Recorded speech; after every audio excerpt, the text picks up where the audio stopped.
Hello everyone. So in the last class we told about the superficial branch of the ulnar nerve. Now we will tell about the deep branch of the ulnar nerve. The deep branch, it goes round the palm of the hand from medial aspect to the lateral aspect like an arch, like this. Okay, so when it rounds about, it provides three muscles of the hypothenar eminence. So what are the three muscles? One is opponens digiti minimi, right? Another one is flexor digiti minimi. Third one is abductor digiti minimi. Another one, third and fourth lumbricals. Now, three palmar introsi, four dorsal introsi,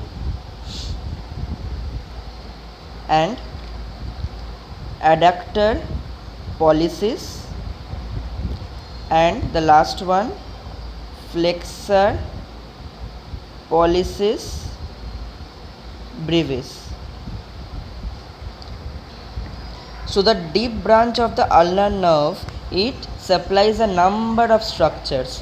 One is the opponens digiti minimi, that is of the little finger, flexor digiti minimi also for the little finger, abductor digiti minimi for the same finger, third and the fourth lumbricals, three palmar introsi, four dorsal introsi, flexor pollicis brevis and adductor pollicis, and the superficial branch supplies only palmaris brevis and the medial 1.5 digits.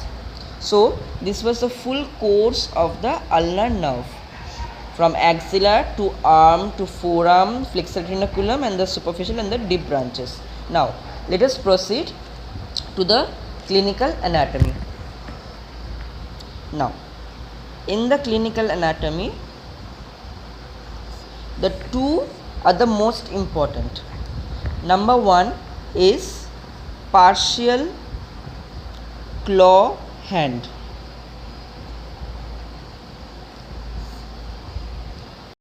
This is partial claw hand.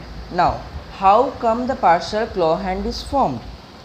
So, if only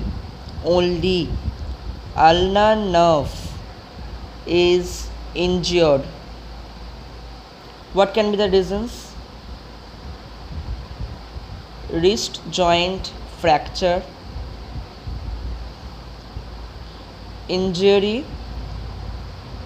of medial epicondyle of humerus, or it can be compression between two heads of flexor carpi ulnaris. How can it be compressed?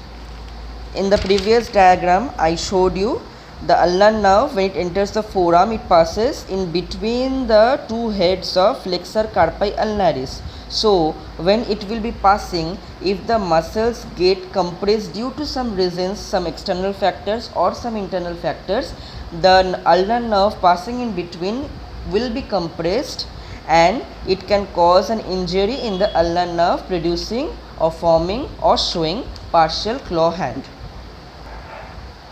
Now a question may arise here then that what will be the frequency of the partial claw hand? So the more the injury of the ulnar nerve is towards the distal end or towards the wrist or palm, the claw hand will be more, and if the injury is towards the proximal end or towards the elbow, the claw hand partial claw hand will be less. So on contrary, we can say if lesion is distal near wrist, then clawing is more, and this phenomena that it will cause more claw hand towards the distal end and less towards the proximal end, this is known as ulnar paradox. Ulnar paradox, or it can also be called as action of paradox. Just note the two names, okay? Ulnar paradox and the action of paradox. Important for MCQ. Now, another clinical symptom is important. That one is complete claw hand. The first one we saw was partial claw hand. Now this one we will be seeing about the complete claw hand. Partial claw hand is like this. The two fingers supplied by the ulnar nerve will be affected. So this will be clawed. Now complete claw hand is like this. All the 5 fingers will be affected. But how? Ulnar nerve doesn't supply all of the rest fingers. So if median nerve and ulnar nerve get paralyzed together, it will cause complete claw hand. So these two are very important for MCQs, that partial claw hand is caused by. So this option will also be there, median nerve and ulnar nerve, and students do this mistake that they tick and come median plus ulnar nerve, but no. Remember, complete means many have to be there to make the work complete, so it will be greater in number. So median and ulnar nerve together form the complete claw hand, and partial claw hand is formed by ulnar nerve. Okay, so we covered all about the ulnar nerve. We completed the roots we told, course we told, the diagram. So after drawing this diagram, you have to describe in words also.